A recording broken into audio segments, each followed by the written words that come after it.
আজকের এই ভিডিওতে তুমি কিভাবে অন্যের ফোনের কলটাকে নিজের ফোনে নিয়ে আসবে খুব সহজে শিখে যাবে, এবং সেটি কোনো ফোন সেটিংয়েই দ্বারা, কোনো অ্যাপস ছাড়াই। ঠিক আছে? তো আরেকটা কথা, আমরা এই সেটিংসটা কিন্তু সবার প্রয়োজন নয়, তাই তো? সবার প্রয়োজন না, কিন্তু এটা কিন্তু শিখে রাখাটাই ভালো। আরেকটা কথা, এই ভিডিওটা কিন্তু তোমরা কেটে কেটে দেখবে না, কেননা আমরা শুধুমাত্র ফোন সেটিংয়ে ওই কলটা আনলাম, কিন্তু এই সেটিংসটা অফ করার হলে আমরা কি করব?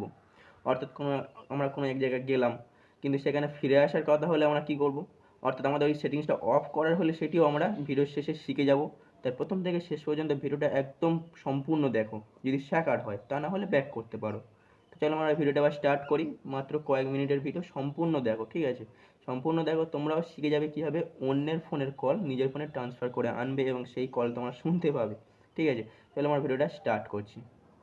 তো আমি এবার চলে এসেছি আমার মোবাইল স্ক্রিনে, এবং আমি ডায়াল প্যাডটা ওপেন করব, অর্থাৎ কলটা আমি ওপেন করব, এবং এই ডায়াল প্যাড ওপেন করে আমি দেখো একটা নাম্বার লিখছি, এটা তোমরা নোট করে নেবে।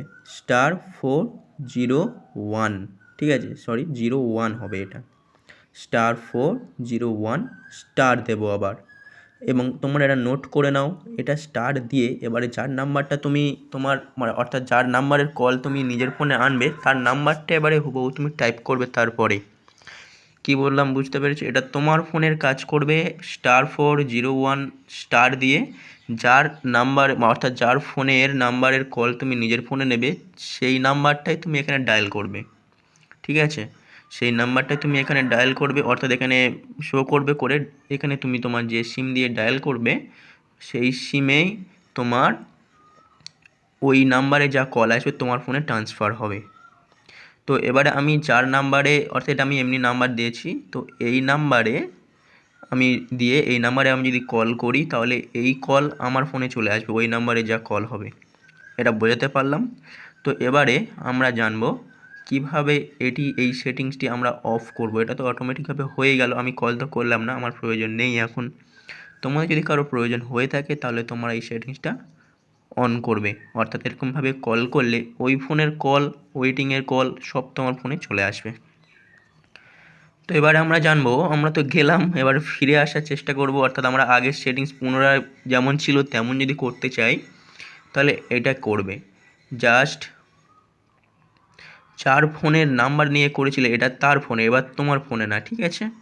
তার ফোনে ডায়াল প্যাডটা ওপেন করবে, এবং ডায়াল প্যাডেতে *402, ঠিক আছে? *402 এটি কল করবে তার ফোন দিয়ে। তো এটি কল করলে তোমার ফোনের এই সেটিংসটি অফ হয়ে যাবে অটোমেটিকভাবে, অর্থাৎ তুমি আর শুনতে পাবে না তার ফোনের, অর্থাৎ তার ফোনের কল তোমার ফোনে আর আসবে না। তো এই ছিল আজকেরকার মতো আমাদের এই ক্লাসটি, এবং কেমন লাগলো ক্লাসটি অবশ্যই কমেন্ট করবে, এবং এই শেখা এরকমই আরও শিখতে চাইলে অবশ্যই আমাদের চ্যানেলটি সাবস্ক্রাইব করে রাখবে। তোমাদের জন্যই এই চ্যানেলটি বড় হবে, এবং তোমরা চাইলে এই চ্যানেলটি বড় হবে। তাই একটি লাইক দিয়ে দাও বড় করে, এবং কেমন লাগলো ভিডিওটি অবশ্যই কমেন্টে জানাও। এবং যারা যারা এখনও সাবস্ক্রাইব করোনি, এমন সুন্দর ভিডিও পেয়েও তারা এখনই সাবস্ক্রাইব করে রাখো। চলো, ধন্যবাদ। পরের ভিডিওতে দেখা হচ্ছে। টাটা।